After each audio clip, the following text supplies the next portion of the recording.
Gloire au Seigneur, nous n'avons pas assez de temps. Je suis le docteur Benvindu Matondo Mbungu. Amen. Amen. Je viens de l'Angola, précisément dans la ville de Luanda.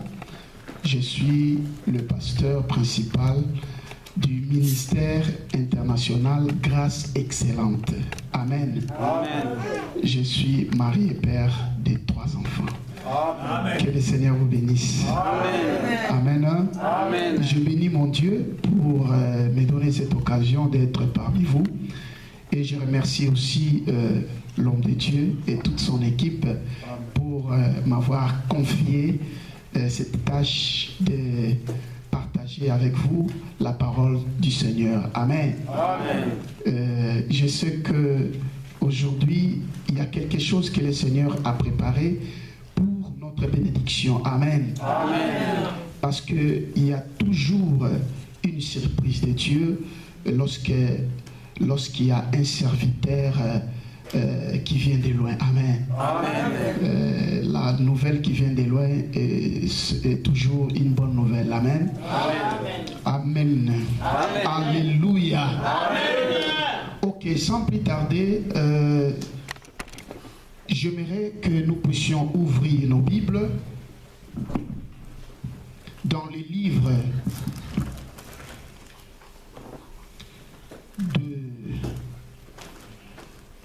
de Samuel, chapitre 9, du 1er au 13e verset. De Samuel, chapitre 9, du 1er au 13e verset.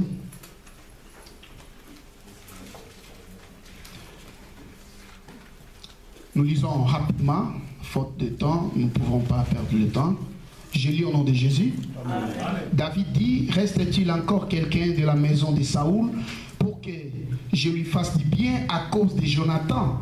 Il y avait un serviteur de la maison de Saoul nommé Tchiba que l'on fit venir auprès de David. Le roi lui dit, es-tu Tchiba? Il répondit, ton serviteur.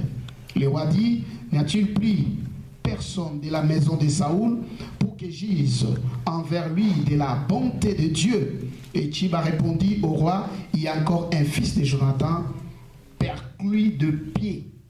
Le roi lui dit, où est-il? Et Tchiba répondit au roi, il est dans la maison de Makir, fils d'Amiel, à Lodébar. Le roi David l'envoya chercher dans la maison de Makir, fils d'Amiel, à Lodébar.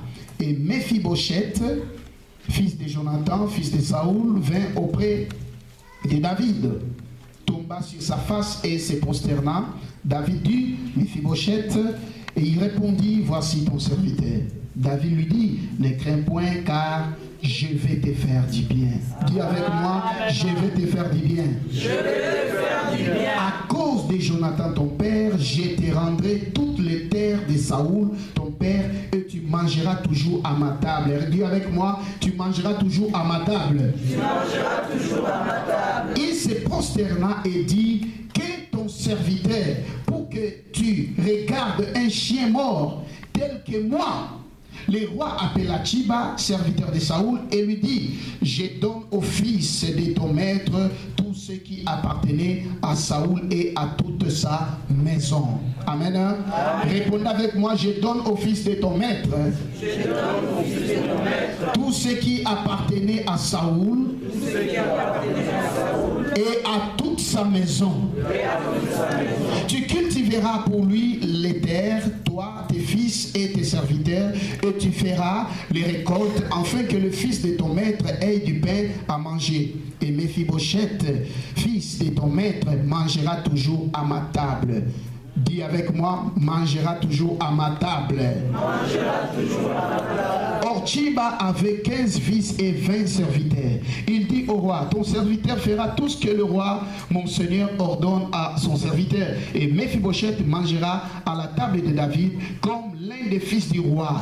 Dis avec moi, et Méphibosheth mangea à la table de David comme l'un des fils du roi.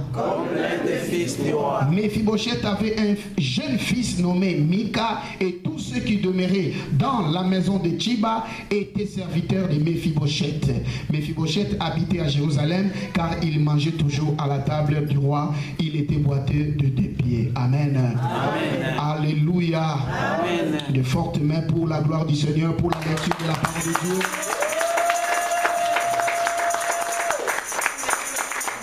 Amen. Amen. Nous voulons intituler notre thème « Découvrir le Dieu de surprise ». Amen. Amen. Notre thème, c'est « Découvrir le Dieu de surprise ». Dis à ton voisin, aujourd'hui tu vas découvrir les dieux de surprise. Amen. Amen. Alléluia. Amen. Ok, bien-aimé dans le Seigneur, j'aimerais te dire ceci.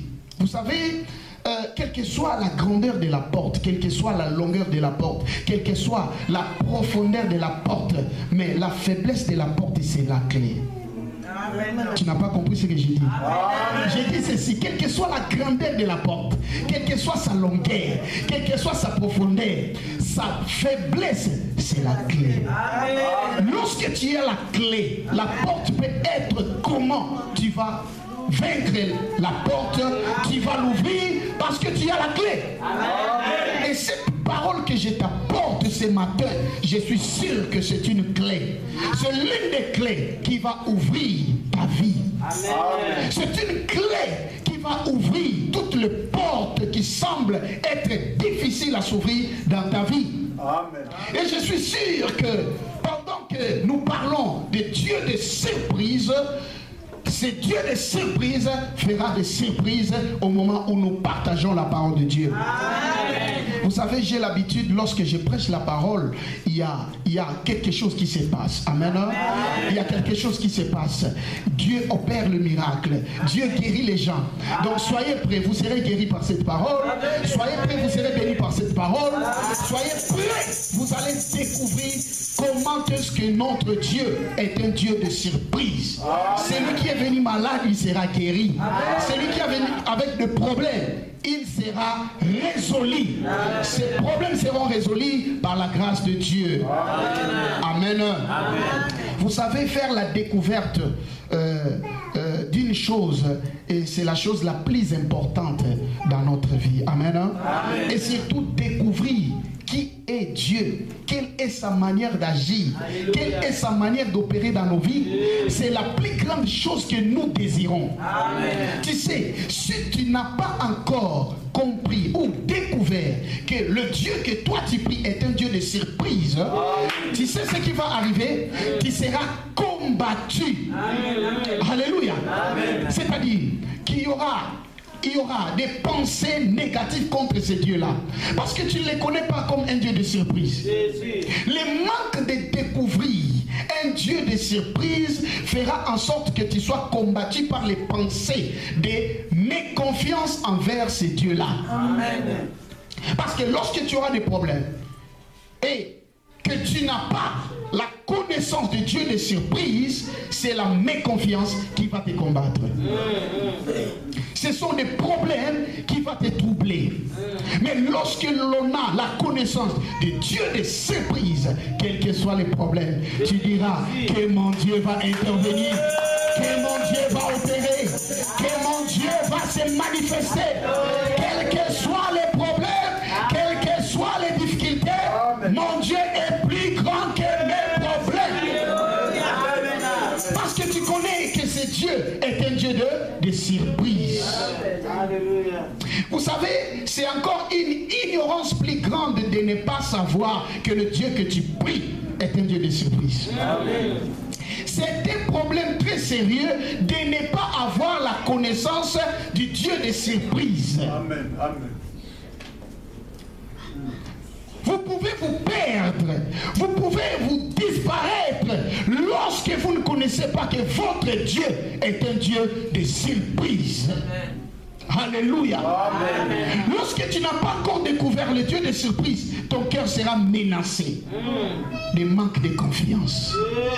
À cause d'un petit problème, à cause d'une petite difficulté, à cause de perdre quelqu'un dans la vie. Amen. Amen. Vous savez, Mephibosheth, l'histoire que nous venons de lire, vous les connaissez très bien.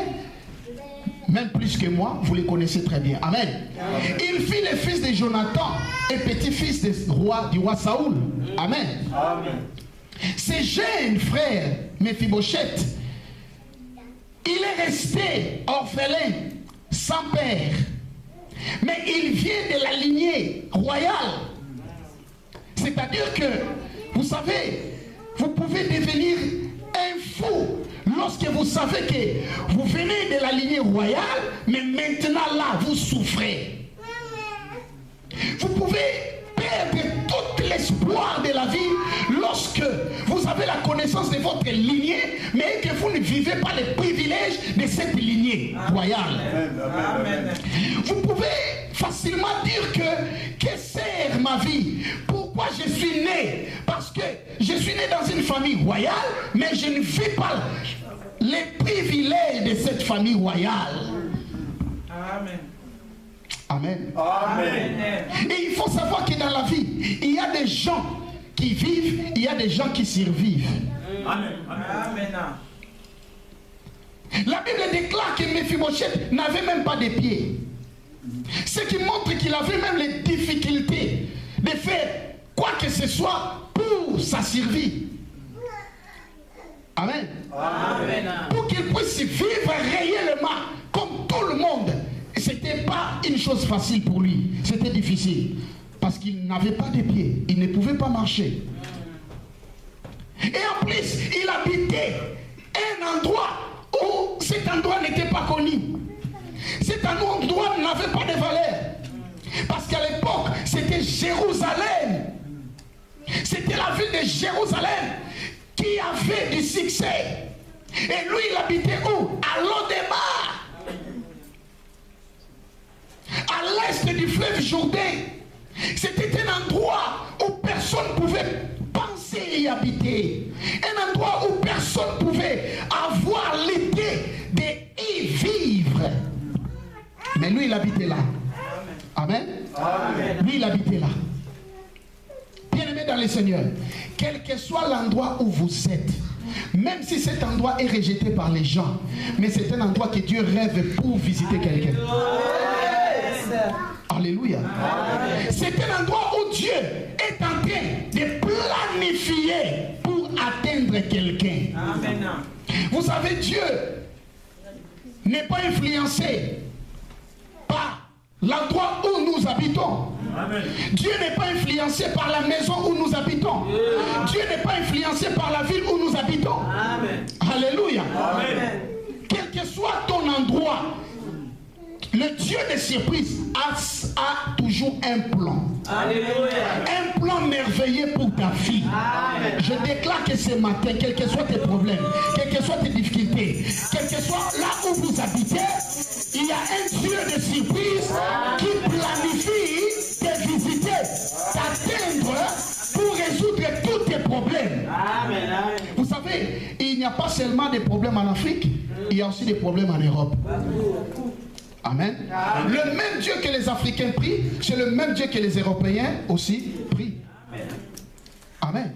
Les mêmes objectifs que nous cherchons Dieu en Afrique, ce sont les mêmes objectifs que nous pouvons chercher Dieu ici en Europe. Amen.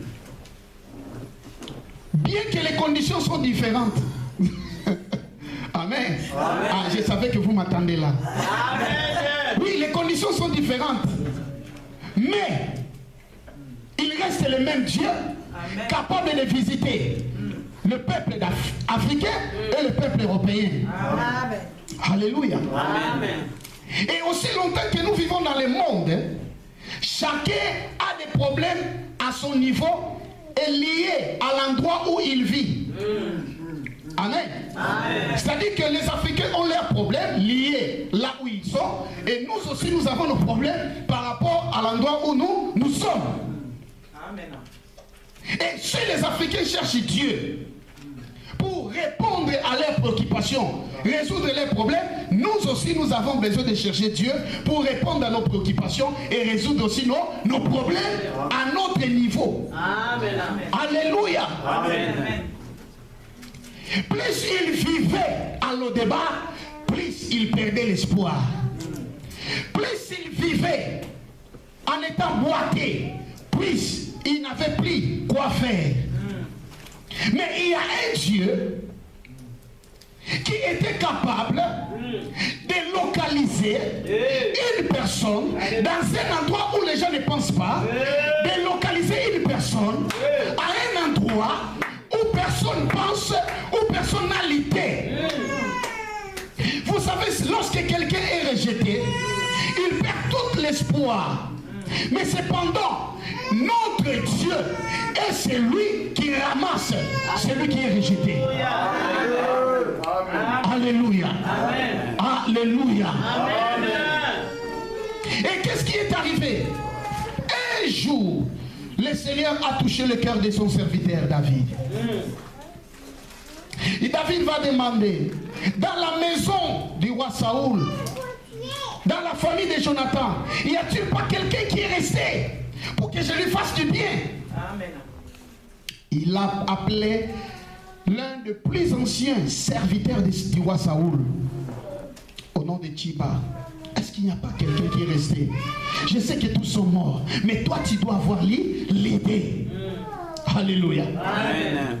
Vous savez, en toutes choses, par rapport à nos problèmes, par rapport à nos difficultés, le Dieu de surprise planifie. Alléluia. Planifie comment il va t'atteindre. Il planifie comment il va t'atteindre.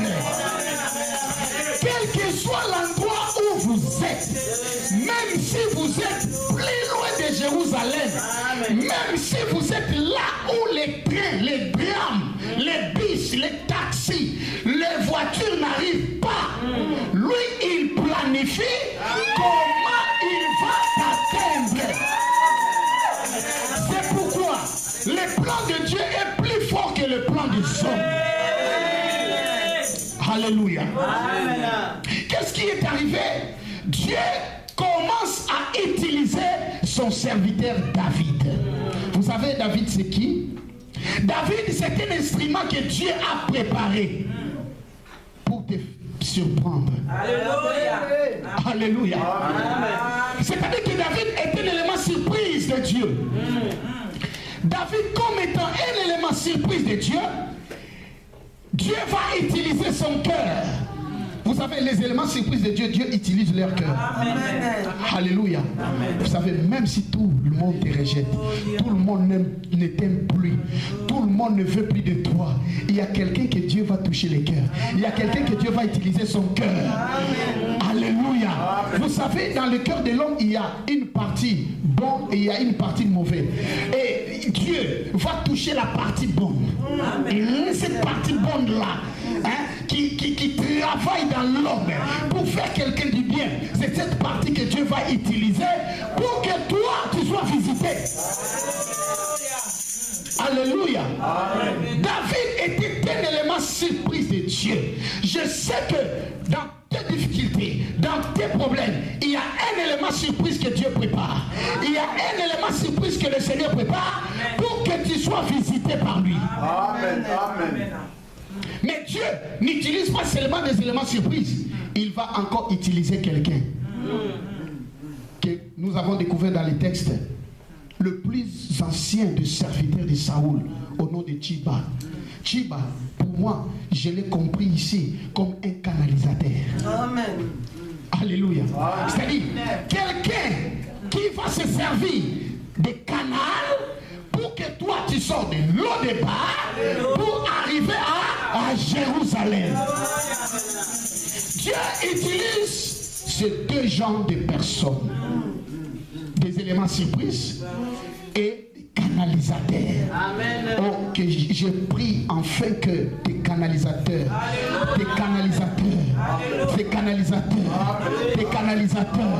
reçoivent l'information de ta visite, afin qu'ils viennent t'annoncer. Gloire à Jésus. Alléluia. Amen. Vous savez, Dieu n'utilise que les hommes. Amen. Dieu n'utilise pas des arbres. Il utilise des hommes. Même la personne que tu as tant négligée dans la vie, Dieu peut l'utiliser pour que toi tu sois visité. Gloire à Jésus. Chiba, pour moi, c'était un esclave du roi Saoul. Quelqu'un qui était condamné à travailler toute sa vie pour roi Saoul.